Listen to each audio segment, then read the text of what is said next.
और ध्यान से सुनो इन चीखों को। इनमें से कुछ चीखें हैं जलियांवाला बाग पंजाब की। इनमें से कुछ चीखें हैं जलियांवाला बाग पंजाब की। शुभ प्रभात आदरणीय प्रधानाचार्य जी, शिक्षकगण एवं मेरे प्रिय सहपाठियों। मैं कक्षा 10वीं की छात्र काजल नेगी कि वो पहली बार जलियांवाला बाग गया तो एक अलग से बेचैनी होने लगी। ऐसा लगा कि कोई चीख रहा हो, चिल्ला रहा हो, पुकार रहा हो, पर उस खामोशी में भी कोई दिखा नहीं चिल्लाते हुए।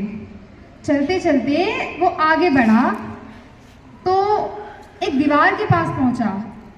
उन दीवारों पे गोलियों के निशान थे। वहां से फुसफुसाने की आवाज आ रही थी, मानो कोई बात करना चाहता।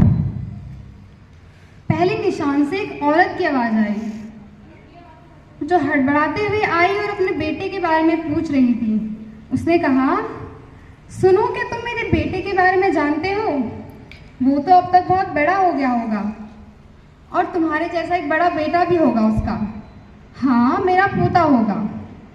चलो छोड़ो, अगर तुम मेरे बेटे के बारे में कुछ भी जानते हो तो मुझे बस बता देना। जब माँ की आवाज़ में फिक्र होती है ना, तो वो अपनी माँ सी लगती है। तो उसने हाँ कह दिया। वो आगे बढ़ा और उसे फिर एक आवाज़ आई, सुनो माँ, क्या माँ आज भी वैसे ही सवाल पूछ रही है या थोड़ी निराश होने लगी है? वो आवाज़ सुनते ही उसे ऐसा लगा कि उस पिछले वाले निशान से उसके सारे रिश्ते टूट गए। देखो, माँ को बताना मत कि मैं भी यही हूँ। भोली है बेचारी, रो देगी। और तुम्हें फिक्र करने की ज़रूरत नहीं है, तुम्हें फिक्र करने की ज़रूरत नहीं है, बस उसे बताना मत। वो इस सवाल के सारे ही रह लेंगे। सामने एक दीवार पे, वहाँ पे एक शायर खड़ा था। दीवार के बीचों बीच वहाँ एक शायर खड़ा था जो कह रहा था कि त्योहारों में बहुत रंग देखे हैं मैंने, त्योहारों में बहुत रंग देखे हैं मैंने, पर उन्हें कभी एक होता हुआ नहीं देखा था। कि जब हजारों सांसें रुकती हैं तो हवा में भी कोई फर्क दिखता है?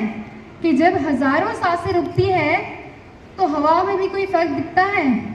या वो चलती है सौंधी सौंधी सी, या उनमें भी कोई तूफान दिखता है?